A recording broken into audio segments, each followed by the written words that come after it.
Dad, how do I get rich? This is a question Robert Kiyosaki asked his father when he was young. And it is probably a question we've all asked a family member or friend or even our relatives. And like most people who are asking this question, they all answer the same thing. Go to school, work hard, work at a big company for 50 years, then you can retire and be safe. The only problem with this strategy is that a majority of the people we asked this question, like Robert Kiyosaki's father, are all poor. So how can we trust them? This is the same line of thinking that Robert Kiyosaki had when he decided to ask his friend's father, Mike, who was very rich. Mike's father began to educate Mike and Robert Kiyosaki on how to become rich, and it's completely the opposite of what poor people teach us. Robert Kiyosaki shares with us in this book the lessons that his rich father taught him. The first lesson from Robert Kiyosaki is, your home is not an asset. If you want to be rich, the first thing you need to do is educate yourself on the subject. And one of the important things to understand is the difference between an asset and a liability. Simply put, an asset is something that puts money in your pocket, and a liability is something that takes money out of your pocket. That's really all you need to know. So by definition, your home is not an asset because the asset creates expenses. This is really important to understand because most people will encourage you to buy your primary home, which costs a lot of money, while the rich use that money to make several investments that will bring them even more money. The truth is that this vicious cycle of treating your home as an investment is the source of poverty for most poor people because as a wage earner with a bank loan, you work for a company.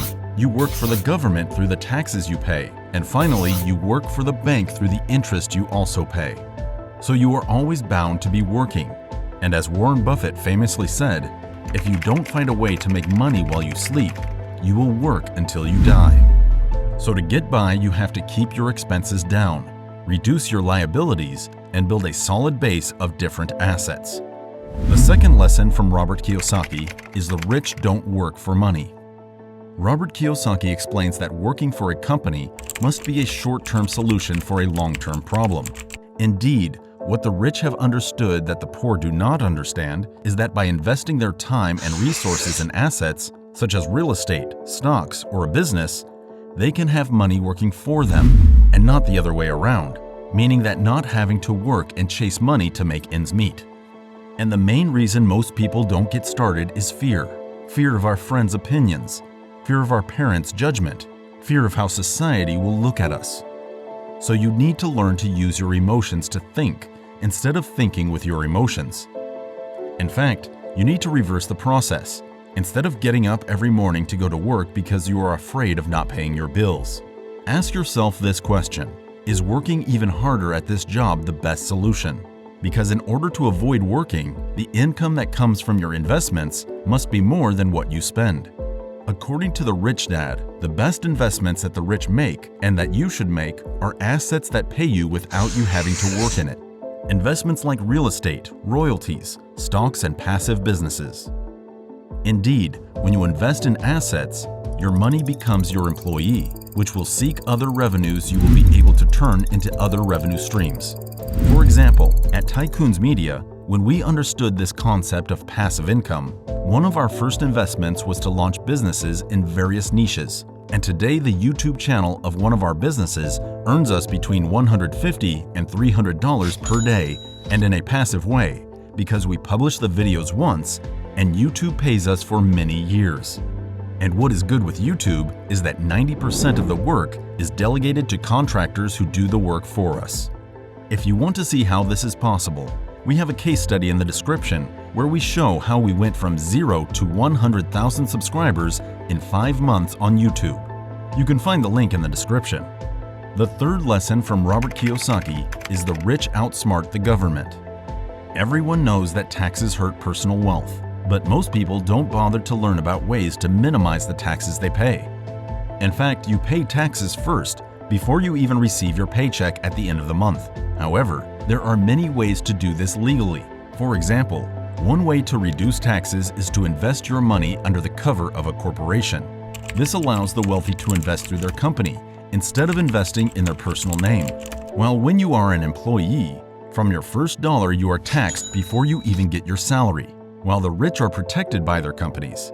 In fact, when they earn money, they have the right to invest and spend as much as they want, and then they are only taxed on what is left after spending. Do you know that this is the same strategy that Jeff Bezos used when he created Amazon? Because for 20 years they didn't pay taxes, and it was 100% legal.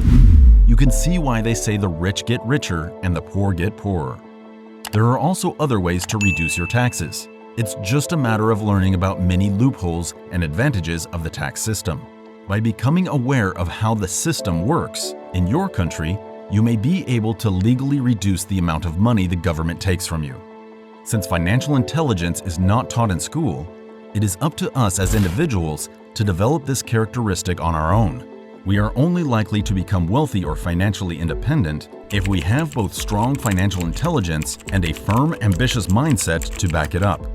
Ultimately, it is what you invest in your mind that brings you success, because your mind is your most important asset in any financial situation.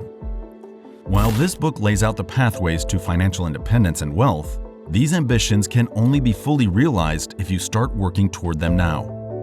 This means researching the best books on your field of interest, for example, real estate or the stock market. Where can you get them locally? Which ones are best for beginners?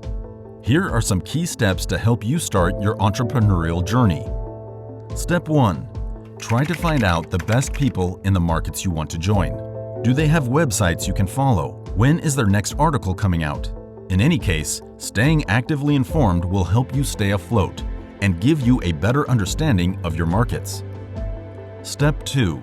Have a sheet ready to record your monthly expenses and income, as well as your current assets and liabilities. One of the key points in Kiyosaki's book is to make sure your income is greater than your expenses.